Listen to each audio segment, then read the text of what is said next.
ಅದೇ ರೀತಿ ಬೀದರಲ್ಲಿ ಹಾಡುವಾಗಲೇ ATMನ ಮಾಡಿದ್ರಿ, ಇವಾಗ ಹೇಳಿದ್ರಿ ನೀವು ಇಮಿಡಿಯೇಟ್ ಹಿಡಿದ್ಬಿಟ್ರು ಅಂತ ನನಗೆ ಹೇಳಿದ್ರಿ.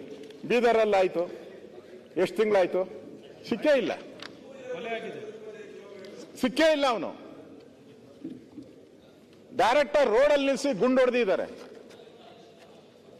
ಒಬ್ಬನಿಗೆ ಹಲ್ಲೆ ಮಾಡಿದ್ದಾರೆ, ಅವನ್ನ ಹೈದರಾಬಾದ್ಗೆ ತಗೊಂಡೋಗಿ ಟ್ರೀಟ್ಮೆಂಟ್ ಮಾಡಿದ್ದಾರೆ. ಅಂದ್ರೆ ಹಾಡಾಗಲೇ ಬ್ಯಾಂಕಲ್ಲಿ ದರೋಡೆ ಮಾಡಿ ರಸ್ತೆಯಲ್ಲೇ ಆರಾಮ್ಸೆ ಮೋಟರ್ ಬೈಕಲ್ಲಿ ದುಡ್ಡು ತಗೊಂಡು ಆರಾಮ್ಸೆ ಹೋಗಿದ್ದಾರೆ. ನಮ್ಮ ಕೈಲಿ ಇನ್ನೂ ಹಿಡಿಯಕ್ಕಾಗಿಲ್ಲ ಅಂದ್ರೆ ಕರ್ನಾಟಕದ ಕಾನೂನು ಸುವ್ಯವಸ್ಥೆ ಏನು ಹೇಗಿದೆ? ಅದಗೆಟ್ಟಿದೆಯೋ ಇಲ್ಲ ಸರಿದಾರಿ ಇದೆಯೋ ಅಂತಾನೆ ಅರ್ಥ ಮಾಡ್ಕೋಬೇಕು. ಪೂರ್ತಿ ಕರ್ನಾಟಕದಲ್ಲಿ ಕಾನೂನು ಸುವ್ಯವಸ್ಥೆ ಅಂತ ನನ್ಗನ್ಸ್ತದೆ ಯಾರು ಹ್ಯಾಂಡಲ್ ಮಾಡ್ತಾ ಇದಾರೋ ಗೊತ್ತಿಲ್ಲ. ಪಾಪ ಪರಮೇಶ್ವರ್ ಒಳ್ಳೆಯರು, ಎಲ್ಲರೂ ಅವ್ರ ಖಾತೆಯಲ್ಲಿ ಕೈ ಹಾಕ್ತಾವ್ರೆ. ಅದೇ ಸಮಸ್ಯೆ ಆಗಿರೋದು.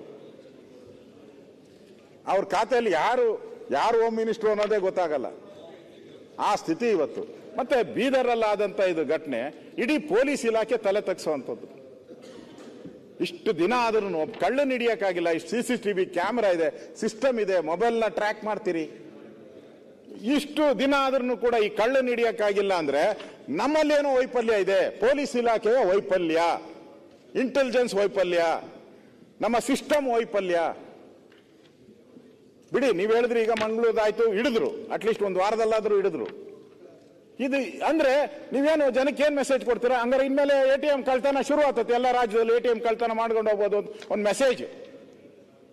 ಇಷ್ಟು ಕೊಟ್ಟ ಮೇಲೆ, ನೀವು ಮೆಸೇಜ್ ಕೊಟ್ಟ ಮೇಲೆ ಈ ಸರ್ಕಾರ ಬದುಕಿದೆ ಅಂತ ಹೇಳಿದ್ರೆ ನಾವೇನ್ ಹೇಳ್ಬೇಕು?